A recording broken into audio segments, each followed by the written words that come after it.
Hey goal achievers, it's Coach Justin here. And if you've been studying personal development for quite some time, you've read books, attended seminars, and possibly even invested in coaching, but your life still looks exactly the same, you're earning the same income, working the same job, living in the same physical body, there's actually a reason for that. And it's not because you're not trying hard enough or you don't have the right information. It's most likely because you've bought into the toxic positivity of personal development and haven't actually learned how to get uncomfortable and apply the principles of success and the laws of the universe. Today, I'm breaking down the 3 biggest lies I've discovered in my 13 years of studying personal development that you're most likely believing that's keeping you stuck. And if you give me just 10 to 15 minutes of your time, understanding what these 3 lies are and applying them correctly in your life could be the key to time, financial, and emotional freedom. If this is your first time watching, welcome. My name is Justin Grimer, and I've been a mindset coach for 8 years, worked with over 2,000 clients globally, and I was business partners and close friends with Bob Proctor for over 6 years. On this channel, I'll show you how to actually implement the laws of the universe and the principles of success, how to master your mindset to create real tangible change in your life. And today, I'm going to walk you through the 3 most common myths in personal development that are keeping you stuck. Let's get into number 1. There's no such thing as self-sabotage. And the truth is, self-sabotage has become somewhat of a buzzword in the personal development industry.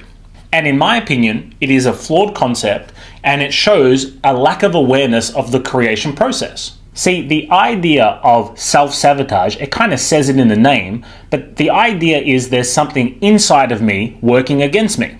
So for example, you have a goal and you're working towards that goal and things don't go to plan. You might experience a lack of confidence, a lack of self-worth, self-esteem, or you might really shrink in the moment and you label it self-sabotage. Where the truth is, anytime you're going after something that you've never accomplished before. I want to give you a personal example. Back in 2020, I was business partners with Bob Proctor, and COVID had just hit and 100% of our business had been moved online.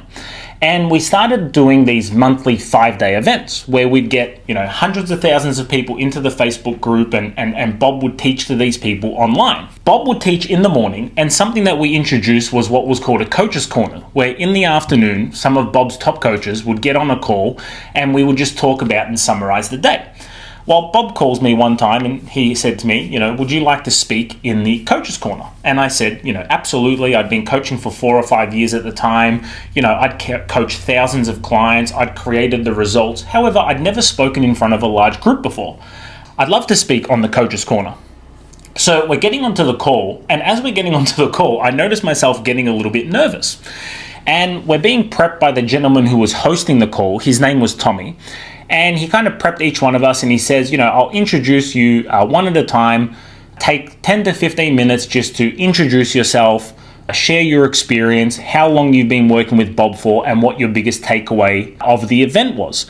Then once each person has kind of introduced themselves and given value, we'll kind of free play it, right? Well, as we get closer and closer to the call going live, I notice myself getting more and more nervous. Well, when the lights come on and it is my time to talk, I completely freeze up, right? And it comes around to my time to talk, and the gentleman who was hosting, Tommy, he said, Justin, why don't you introduce yourself, tell us how long you've been working with Bob for and what your experience is and what your biggest takeaway of the event was. And I'm sitting there and I'm sweating, right? I am so nervous, right, that I have back pain. Every part of me just wants to jump off the call. And I don't know if you've ever experienced this before when you're so nervous, right? It feels like someone is sitting on your chest and you can't get your words out. This was me. And there's like 2,000 people on the call, right? So it's not an option for me to just jump off. And I managed to just squeeze out, my name is Justin. I've been working for Bob. I think it was for like 3.5 years at the time. And my biggest takeaway was paradigms. And I was so lucky that the person who was hosting, Tommy, noticed how visibly nervous I was, and he shifted the attention to another coach.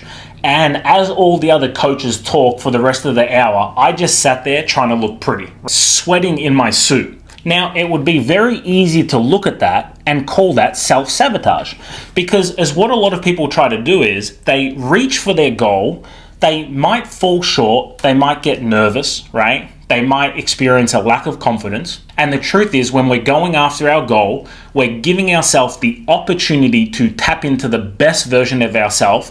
However, we might not always meet that person, right? We might actually tap into the lowest version of ourselves, a version of ourselves that we didn't even know existed. If you had asked me 48 hours before jumping on that call, do I have a fear of public speaking and speaking on camera and speaking in front of a big group? I would have said absolutely not. I'd been coaching for a long time. I'd been coaching one-on-one for a long time. I'd created the results myself. So in that moment, it would be very easy for me to label that, oh, self-sabotage, right? And then default into what I see a lot of people do, a little bit of a victim mentality. Oh, poor me, the timing isn't right. It wasn't meant for me.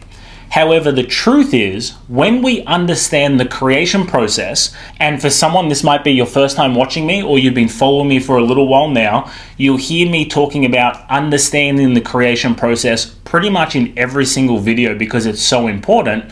Anyone who actually understands the creation process understands that when we set a goal, right? Let's say, for example, your goal is $10,000 a week, and you start actually working towards that goal, not everything you're going to attract is going to be positive.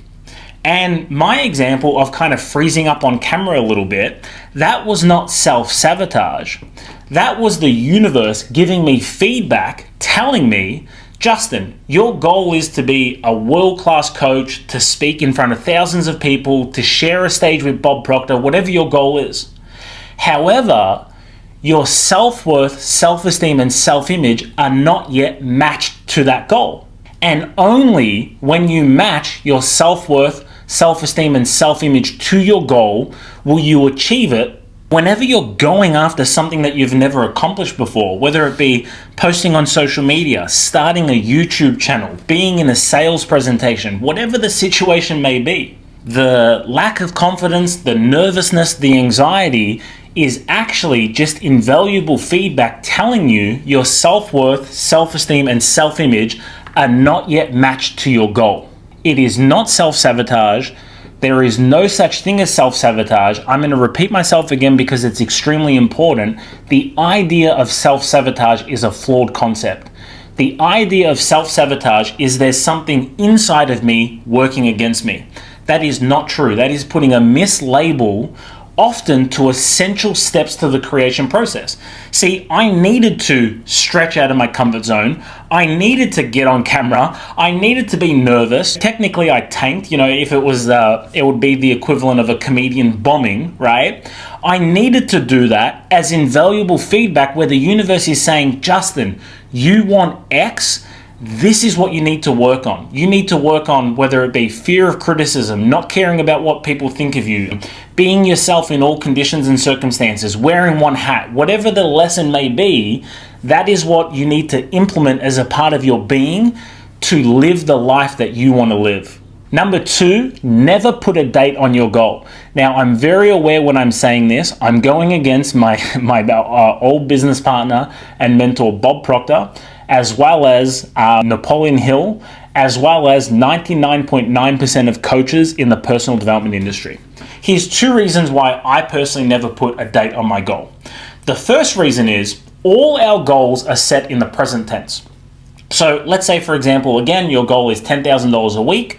You're writing, I'm so happy and grateful now that I'm earning a minimum of $10,000 a week, and I love it as my bank account keeps going up and up and up. All of our goals, all of our affirmations, all of our visions should be written in the present tense. It is a double binding message to say, I'm so happy and grateful now that, right, in the present tense, I'm so happy and grateful now that I'm earning a minimum of $10,000 a week, and I love it as my bank account keeps going up and up and up by December 2026, right?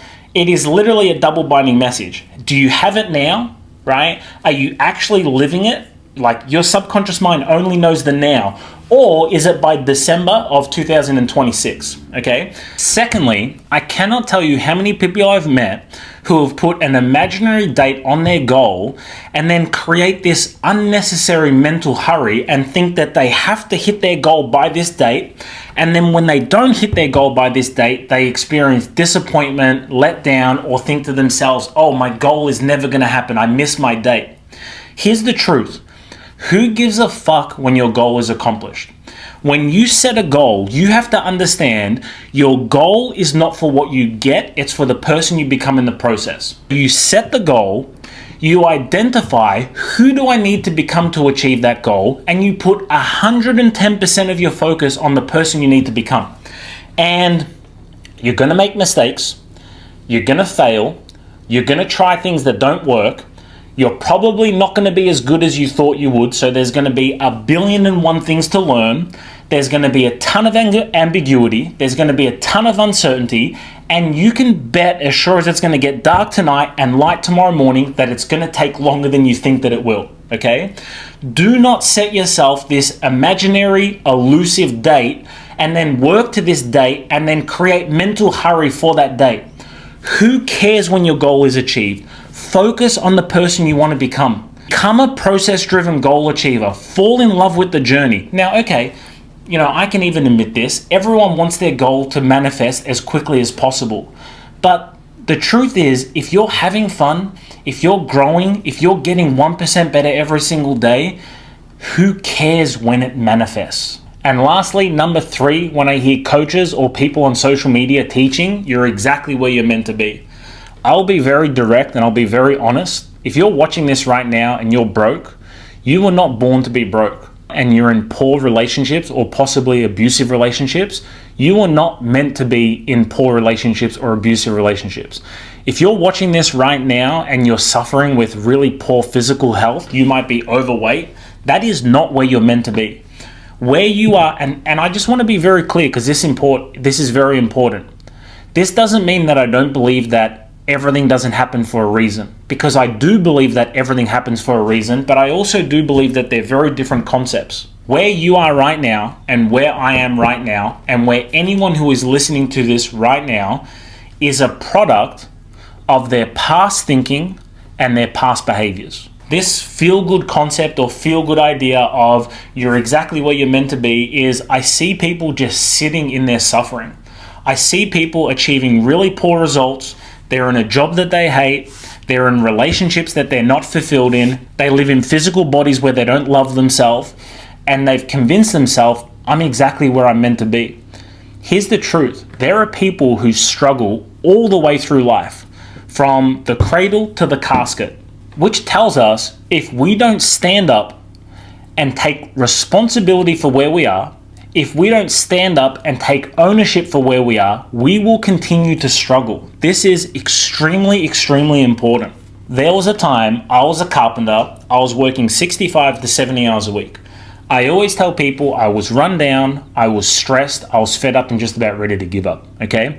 And I would never say that I had depression. However, I struggled really bad with my mental health, okay? And I would consider myself, at that time, I was white knuckling it through life. And I studied personal development for 3.5 years with no results. And during that 3.5 years, I kept telling myself, okay, I'm exactly where I'm meant to be. I'm exactly where I'm meant to be. And the truth is, I wasn't where I was meant to be. I was where my thinking and my habitual behavior was leading me. And when I took responsibility for my life, when I took responsibility for my thinking, and when I took responsibility for my actions, that's when my life actually started to change.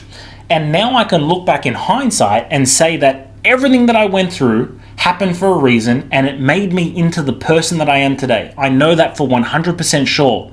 But it doesn't mean that where I was in that moment was where I was meant to be.